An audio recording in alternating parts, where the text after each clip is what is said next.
Racist cop humiliates black woman. Her husband's bold revenge shocks all. Pulled over, searched without cause, and humiliated, Angela Reed never imagined her quiet drive home would turn into a nightmare. But when her husband arrived, everything changed. The evening sky over a quiet suburban street in Memphis, Tennessee, was painted with hues of fading sunlight. Angela Reed, a 39-year-old black woman with a warm smile and a fierce determination for justice, adjusted the rearview mirror of her silver sedan. The soft hum of her car accompanied her thoughts as she drove home from a successful fundraiser for a local community center, a cause close to her heart. Her sequined navy gown sparkled faintly under the dim glow of streetlights as she envisioned reuniting with her family, especially her husband, Dr. Malcolm Reed, a respected civil rights attorney. Angela's phone buzzed on the passenger seat. It was Malcolm calling, likely to check if she was safe. "Almost home," she murmured, smiling softly but keeping her eyes on the road. She didn't answer, preferring to focus on the drive. She turned onto a quiet street, the kind where the calm is almost sacred. Then, flashing red and blue lights pierced the serene night. Angela's stomach tightened as she saw a police cruiser pull up behind her, its siren blaring briefly before fading. Her mind raced. She wasn't speeding, hadn't missed any stop signs, and her phone was untouched. What could this be about? Angela slowed down and pulled over to the curb, her heart thudding. She rolled down her window as a tall, broad-shouldered officer in a crisp uniform approached with a stern expression that lacked even the faintest hint of friendliness. "License and registration," he barked, his tone cold and authoritative. "Good evening, officer," Angela said, her voice polite but steady. She handed over her documents. "May I ask why I'm being stopped?" The officer glanced at her license briefly before narrowing his eyes at her. "We received a report about a vehicle matching this description involved in suspicious activity," he said, his words clipped. Angela's heart skipped a beat. "Suspicious activity?" she asked, struggling to keep her tone neutral. "I've just left a fundraiser for the Hope Community Center. I assure you there's been a misunderstanding." The officer ignored her explanation. "Step out of the car, ma'am," he demanded sharply. Angela hesitated, confused. "Excuse me, officer, I don't understand why I'm being asked to step out. Have I done something wrong?" "I said step out of the car," the officer barked, his voice louder this time, leaving no room for argument. Angela unbuckled her seatbelt, her hands trembling as she slowly opened the car door. She kept her hands visible, just as Malcolm had taught her during their many conversations about dealing with law enforcement. The cool night air brushed against her arms as she stepped onto the pavement. "I'm complying," she said, her voice steady despite the knot tightening in her chest. "But I'd appreciate an explanation for what's happening." Another police cruiser pulled up behind the first, and two more officers stepped out, their flashlights cutting through the night. Angela's unease deepened as one officer immediately began rummaging through her car without her permission, tearing through her perfectly organized trunk. It was filled with neatly stacked brochures and event materials from the fundraiser. "What's this?" the officer sneered, holding up a stack of pamphlets as if they were contraband. "They're for the Hope Community Center fundraiser," Angela replied, her voice firm but calm. "I told you that's where I just came from." The officer scoffed and tossed the brochures back into the trunk carelessly. Meanwhile, another officer stood uncomfortably close to Angela, watching her every move as though she were a threat. The tension in the air was thick, and Angela's patience was wearing thin. "I'd like to call my husband," Angela said, her voice sharp enough to cut through the oppressive silence. One officer rolled his eyes. "You can do that after we're done here," he said dismissively. The younger officer, barely out of his 20s, approached Angela with a nervous but overly authoritative stance, trying to mask his inexperience. "Ma'am, "Are there any weapons, drugs, or anything illegal in this vehicle?" he asked, his voice cracking slightly. Angela's patience was wearing thin. "No, officer," she said, keeping her tone steady though her frustration was mounting. "As I've already said, I've done nothing wrong. I'd appreciate it if you could explain why I'm being treated this way." Her calm composure only seemed to further irritate the older officer, who was clearly leading this so-called investigation. He slammed the trunk shut with unnecessary force, the sound echoing down the quiet suburban street. "We're just doing our job," he snapped, his tone dripping with condescension. Angela glanced at her phone still buzzing on the passenger seat. It was Malcolm, her husband, calling again. She raised her voice slightly, keeping it firm but polite. "May I retrieve my phone to call my husband now?" The officers exchanged glances, their unease evident. One of them finally said, "No sudden movements." Angela fought the urge to roll her eyes but complied, reaching into the car carefully and slowly. Her movements were deliberate, showing she had nothing to hide.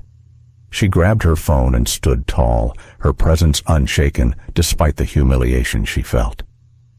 The officers watched her every move, seemingly disappointed that her behavior gave them no justification for their aggressive stance.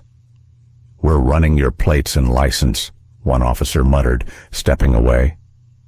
Angela crossed her arms and stood silently as the second cruiser's spotlight illuminated her car. The scrutiny was invasive, the assumptions insulting, and the complete disregard for her dignity infuriating. Yet Angela held her ground. She knew any sign of frustration could be twisted into a reason to escalate the situation further. She dialed Malcolm's number, her fingers steady despite the storm brewing in her chest. He picked up almost immediately. "Angela, are you okay? I've been trying to reach you," Malcolm said, his voice laced with concern. She cut him off, her voice calm but urgent. "Malcolm, I've been pulled over by the police and they're searching my car without cause. I need you here now." The shift in Malcolm's tone was immediate. Concern gave way to restrained fury, and his voice hardened with authority. "Where are you?" he demanded. Angela gave him her location, her voice faltering for the first time as the weight of the situation pressed down on her. "Please hurry." As she ended the call, Angela noticed the officers watching her closely. Their postures stiffened and their eyes narrowed, clearly unnerved by her newfound confidence. They didn't know who she had called, but the shift in her demeanor made them uneasy. Minutes passed, each one feeling like an eternity. Angela stood tall, her arms crossed as she maintained her composure. A few cars slowed down as they drove by, their occupants craning their necks to get a glimpse of the scene.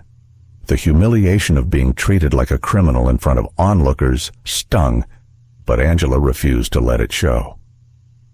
Then the low rumble of an approaching engine broke the tense silence. A sleek black SUV pulled up, its polished exterior gleaming under the streetlights. The vehicle came to a stop with a quiet authority, and the driver's door opened. Malcolm stepped out, his tall frame exuding confidence and control. Dressed sharply in a tailored suit, his police badge clipped to his belt, he radiated a quiet but unmistakable power. His face was a mask of restraint, but the fire in his eyes betrayed his anger. The officer's guarded expression shifted to thinly veiled panic as they realized who had arrived. Malcolm's commanding presence was impossible to ignore. He closed the SUV door firmly, the sound cutting through the night air like a gavel striking a courtroom bench. "Good evening," Malcolm said, his voice calm but edged with a quiet fury that sent a chill through the air.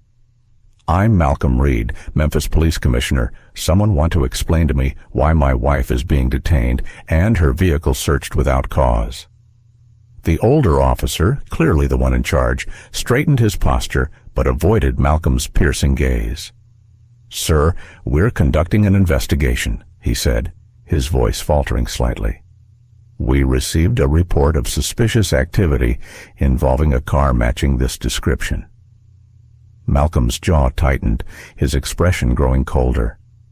Suspicious activity? In a sedan driven by a well-dressed woman leaving a charity event. Does that sound plausible to you, officer? The younger officer shifted nervously, glancing at his partner for guidance. The older officer cleared his throat, attempting to regain control of the situation. We weren't aware of her identity, sir. We were just following protocol. Malcolm's voice dropped, each word carrying the weight of his fury. Protocol? Since when does protocol involve searching someone's car without probable cause or their consent? Did she give you permission to do this? Silence. That's what I thought, Malcolm said, taking a step closer. His presence loomed over the officers, who were now visibly uncomfortable. By now, a small crowd had gathered, their phones held high to record the scene.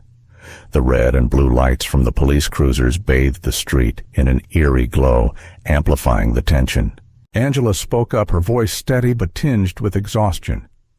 Malcolm, they wouldn't even let me make a phone call at first. They've treated me like a suspect from the moment they pulled me over. Malcolm turned to his wife, his expression softening for a moment before hardening again as he faced the officers. Do you have any idea what kind of liability you've exposed yourselves and this department to? He asked, his voice sharp and unwavering. The officers exchanged nervous glances, unsure how to respond. Malcolm's fury was restrained, but the force of his words was undeniable. This was no ordinary man, and this was no ordinary night. The officers had crossed a line, and Malcolm was determined to make them face the consequences. Suspicious activity in a sedan driven by a well-dressed woman leaving a charity event? Malcolm's voice carried the weight of indignation, his words cutting through the oppressive tension like a blade. His piercing gaze locked onto the older officer, who visibly squirmed under the scrutiny. Do you realize you're speaking to Angela Davis, my wife? The younger officer shifted uncomfortably, his earlier confidence now reduced to a nervous shuffle. He shot a glance at his partner, silently pleading for guidance. The older officer cleared his throat, his attempt at authority faltering. Sir, we weren't aware of her identity. We were just following protocol. Protocol? Malcolm repeated, his voice rising slightly, the air charged with his fury. Since when does protocol involve searching someone's car without their consent or probable cause? Did she give you permission to do this? Silence. That's what I thought, Malcolm said, stepping forward, his commanding presence intensifying the palpable tension. The growing crowd of bystanders, phones raised to record the escalating scene, watched in a hushed anticipation. The flashing red and blue lights painted the scene in eerie shadows, amplifying the gravity of the confrontation. Angela finally spoke, her voice steady despite the storm of emotions beneath the surface. Malcolm, they wouldn't even let me make a phone call at first. They've treated me like a suspect from the moment they pulled me over. Malcolm turned to his wife, his expression softening for a brief moment as he absorbed her words. Then, as he faced the officers again, his resolve hardened. Do you have any idea what kind of liability you're exposing this department to?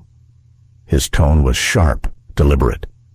You're harassing an innocent citizen, my wife no less, without justification. This isn't just unprofessional, it's unacceptable. The older officer attempted to regain control, but his facade was crumbling under the weight of Malcolm's relentless accusations. We were just doing our job, sir. We didn't mean—" You didn't mean, Malcolm interrupted, his tone cutting through the officer's excuse like a razor. Your actions suggest otherwise. And those cameras, he said, gesturing toward the onlookers holding up their phones, will ensure there's no spinning this later. You're going to explain yourselves right here, right now. The officers exchanged nervous glances, their earlier bravado now completely drained. They were visibly unsure of how to proceed, their confidence eroded by the sheer force of Malcolm's presence. The older officer took a hesitant step forward, attempting to salvage some semblance of authority. Commissioner Hayes, he began, his voice trembling slightly, we We need to de-escalate this situation. Perhaps we can discuss this back at the precinct?" Malcolm let out a short, humorless laugh, his anger barely restrained. "De-escalate? Now you want to de-escalate after humiliating my wife and violating her rights? Number. We're addressing this here in public, exactly where you created this mess." By now, the crowd had swelled to a substantial size. Murmurs rippled through the onlookers, some expressing disbelief, others murmuring words of support for Angela and Malcolm. The atmosphere was electric, the weight of accountability pressing down on the officers like a storm about to break. Angela stood quietly, her posture composed despite her exhaustion. Her dignity remained intact, even in the face of such blatant injustice. "Call your supervisor," Malcolm ordered, his voice calm but commanding. "Now." The older officer hesitated, his reluctance clear. But under Malcolm's unyielding glare, he ultimately reached for his radio, his demeanor reluctantly compliant. The faint crackle of the radio broke through the tense silence as he called for his supervisor, his voice subdued. The minutes that followed felt like hours. Malcolm stood his ground, an immovable force of authority and righteousness. Angela watched silently, her presence a beacon of grace and resilience. The crowd continued to grow, their phones capturing every word, every movement, as the tension in the air thickened to an almost unbearable degree. Finally, the sound of a police SUV pulling up shattered the silence. A black and white vehicle rolled to a stop, and out stepped Lieutenant Charles Donovan. His uniform was crisp, his expression a mixture of annoyance and confusion as he approached the group. "What's going on here?" Donovan demanded, his eyes scanning the scene. He barely glanced at Angela before turning to Malcolm. "Lieutenant Donovan," Malcolm said evenly, his voice carrying the weight of authority. "Your officers here pulled over my wife, conducted an unwarranted search of her vehicle, and failed to provide any legitimate reason for their actions. I'm waiting for an explanation." Donovan's eyes widened as the realization dawned on him. "Commissioner Hayes, I didn't realize." "That's the problem, Lieutenant," Malcolm interrupted, his voice steady but sharp. "It shouldn't matter who she is. Every citizen deserves respect and fair treatment, and this is anything but." Donovan's face tightened, his composure slipping as he turned to the officers. "Is this true? Did you search her vehicle without cause?" The older officer hesitated, his earlier bravado now replaced with visible regret. We had a report about suspicious activity," he stammered, avoiding Donovan's gaze. "Cut the excuses," Malcolm interjected, his tone cutting through the air like a whip. "You had no cause, none. And now, not only have you harassed an innocent woman, but you've also placed this department under a glaring spotlight of scrutiny." The tension reached its peak as the crowd leaned in, their cameras recording every second. The officers stood frozen, their guilt evident as Malcolm's words echoed through the night. The confrontation was far from over, but one thing was clear. The balance of power had shifted, and the officers were finally being held accountable for their actions. "Did you search her vehicle without cause?" Malcolm's voice was sharp and deliberate, cutting through the silence like a razor. The older officer hesitated, sweat beginning to bead on his brow. We had a report about suspicious activity," he stammered, his words unconvincing under the weight of the growing crowd's scrutiny. "Cut the excuses," Malcolm interjected, his tone unyielding. "You had no cause, none. And now, not only have you harassed an innocent woman, but you've also brought disgrace and scrutiny upon this entire department. Do you even understand the gravity of what you've done?" Lieutenant Donovan rubbed his temple, his face etched with discomfort, as he tried to steady himself in the midst of the unfolding chaos.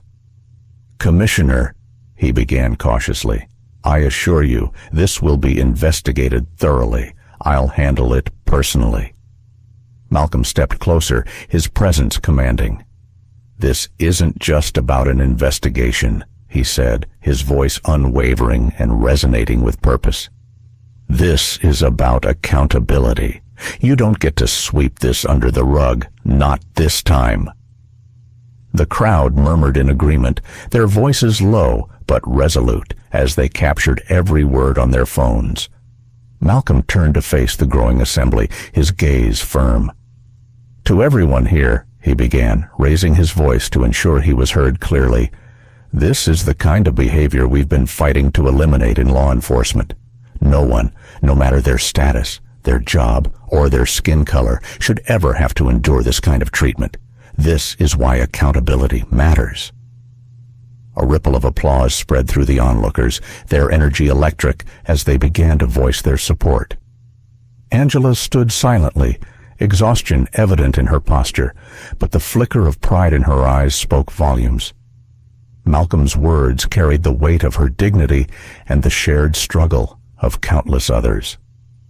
Donovan shifted uncomfortably, clearly aware that the tide had turned. "Commissioner," he said, his voice faltering slightly, "perhaps we can move this conversation somewhere private." Malcolm's response was immediate and firm. "No," he said, his tone final. "Transparency happens here in front of the people you serve. Your officers need to understand that their actions have consequences. If they don't, nothing will ever change." The officers behind Donovan shifted awkwardly, their earlier arrogance now replaced by visible unease. The weight of their actions and the public's gaze pressed heavily on their shoulders. Donovan's eyes darted between Malcolm and the crowd, struggling to regain control.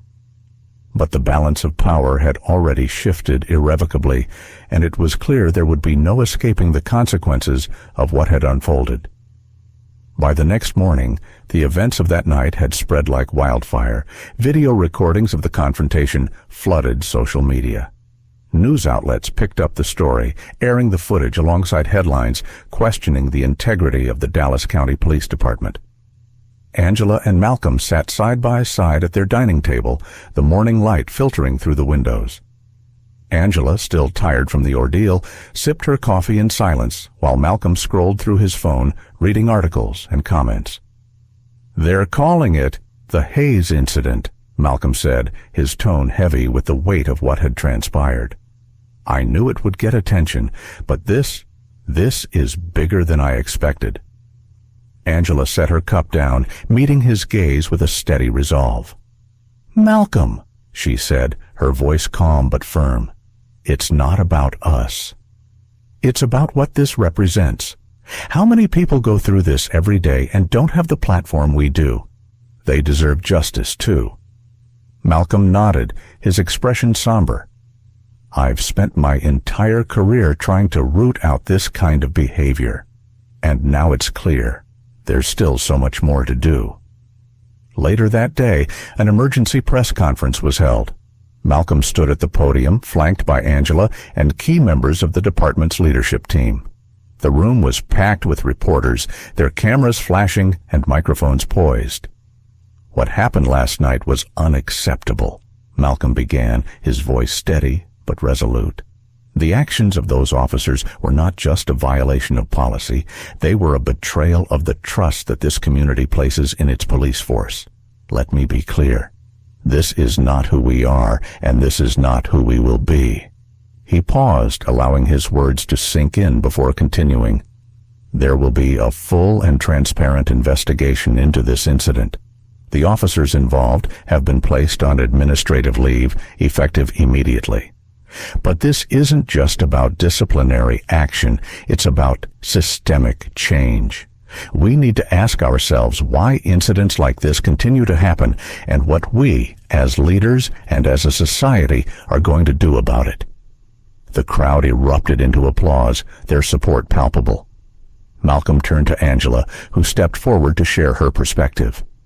"When I was pulled over last night," Angela began, her voice steady despite the raw emotion beneath the surface, "I felt powerless. I did everything right. followed every instruction, but it didn't matter. I wasn't seen as a person, I was seen as a problem to be dealt with, and I know I'm not alone in feeling that way. She took a deep breath, her gaze sweeping over the audience. But I also know that change is possible. It starts with accountability, with people speaking out, and with leaders like my husband who are willing to challenge the system from within. We have to do better for everyone. In the days that followed, Malcolm's department implemented new training initiatives focused on de-escalation and implicit bias. A citizens advisory board was formed to ensure transparency and accountability. Angela used her platform to advocate for justice, amplifying the voices of those who had been silenced. The incident that began with humiliation and abuse of power had sparked a movement, proving that unity, courage, and accountability could lead to meaningful change. The Hayes family had turned a moment of injustice into a beacon of hope and a rallying cry for a better future. Standing under the glaring lights of the packed conference room, Malcolm Hayes' voice echoed with resolve. "What happened last night was unacceptable," he began, his tone sharp and unwavering. "The actions of those officers were not only a violation of department policy, but a betrayal of the trust this community places in its police force. Let me make one thing clear. This is not who we are, and it will never be who we will become." The room fell silent, Malcolm's words sinking into the hearts of the audience. He paused, scanning the faces of reporters and community members alike. "There will be a full and transparent investigation into this incident. The officers involved have been placed on administrative leave effective immediately.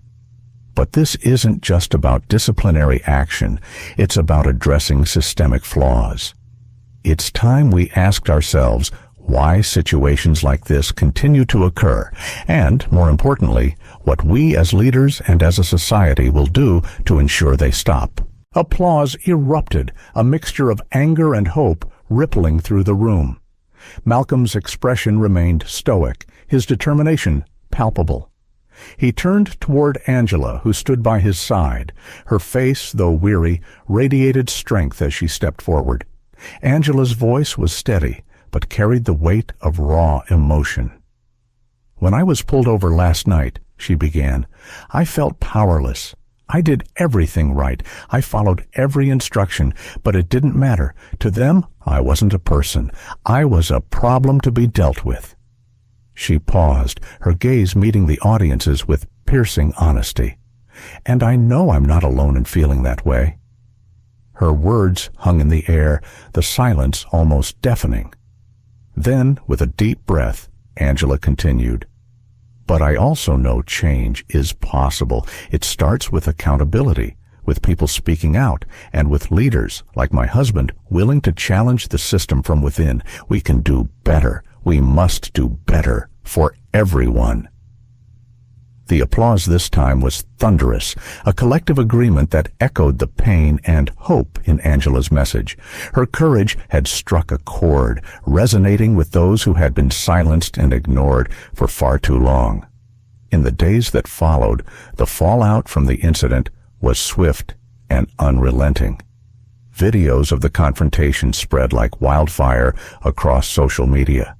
The public outcry forced the department to act decisively.